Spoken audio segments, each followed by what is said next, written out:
What is a cell? Cell क्या है? Cell is the fundamental structure and functional unit of life.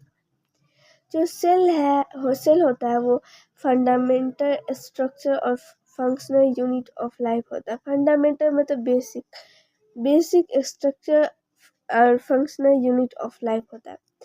Life जो cell होता है वो डिफाइनिंग फीचर है, जो डिफाइन करता है कि कौन सा ऑर्गेनिज्म लिविंग है, कौन सा ऑर्गेनिज्म नॉन लिविंग है, वो लाइफ को बताता है। Presence of cell is mandatory in all living organism.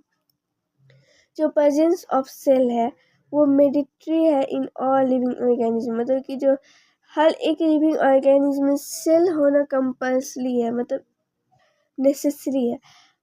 अब कंप्लीट बॉडी जो है वो सेल से बना होता है। जो हमारा ह्यूमन बॉडी है वो कंप्लीट सेल का बना होता है। जो मेजर फंक्शंस होता है बॉडी में वो सब इनसाइड सेल परफॉर्म्ड होता है। ह्यूमन बॉडी है वो 200 अलग अलग सेल से बना होता है। सेल जो है वो 2 टाइप्स का होता है on the basis of number of cell.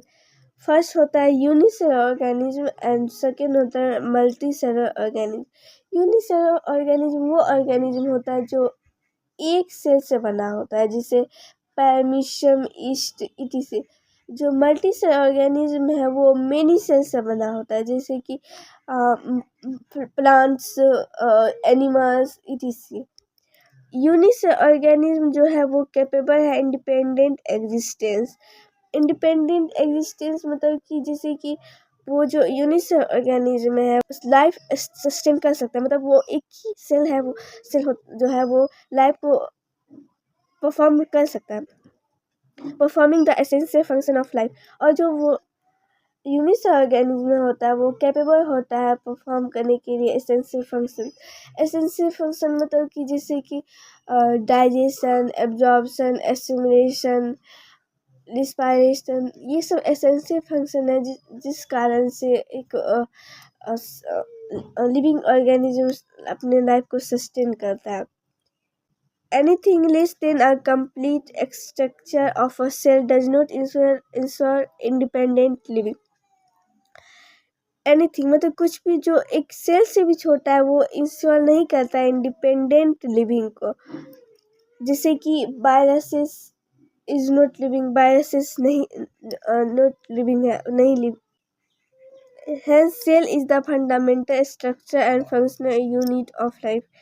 इसीलिए सेल को fundamental structure and functional unit of living organism कहा जाता है।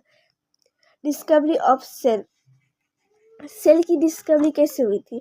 Cell first scientist Robert Hooke, उन्होंने 1665 में डेड सेल का डिस्कवरी किया था। उन्होंने कॉर्क सेल को ऑब्जर्व किया था, तब उन्हें हनीकॉम्ब लाइक स्ट्रक्चर मिला था और वो इम्पटी कंपार्टमेंट है। इम्पटी मीन्स खाली कंपार्टमेंट था, उन्होंने उनका नाम सेल्यूला रखा था।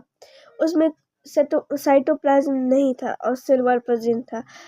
जो सेल था वो डेड था। उन्होंने एक बुक भी लिखा था मायोग्राफिया। जो रॉबर्ट हुक थे उन्होंने सिंपल लेंसेज का यूज किया था to watch cork cell. Second scientist थे Anton Leeuwenhoek, first saw and described a live cell. Anton Leeuwenhoek जो थे वो 1674 में जब उन्होंने डिस्कवरी किया था लिविंग सेल का, उन्होंने देखा था फर्स्ट टाइम एक लिविंग सेल को। उन्होंने बहुत सारे उन्होंने ऑब्जर्व किया था many cells like sperm, bacteria etc. Robert Brown later discovered the nucleus. जो रॉबर्ट ब्राउन है उन्होंने न्यूक्लियस का डिस्कवरी किया था 1831 में। The invention of the microscope and its improvement leading to electron microscope revealed all the structure detail of the cell. जब धीरे धीरे इम्प्रूवमेंट हुआ माइक्रोस्कोप में, उसमें इन्वेंशन हुआ, तब इलेक्ट्रॉन माइक्रोस्कोप ने बहुत सारे सेल्स का रिपीटेड स्ट्रक्चर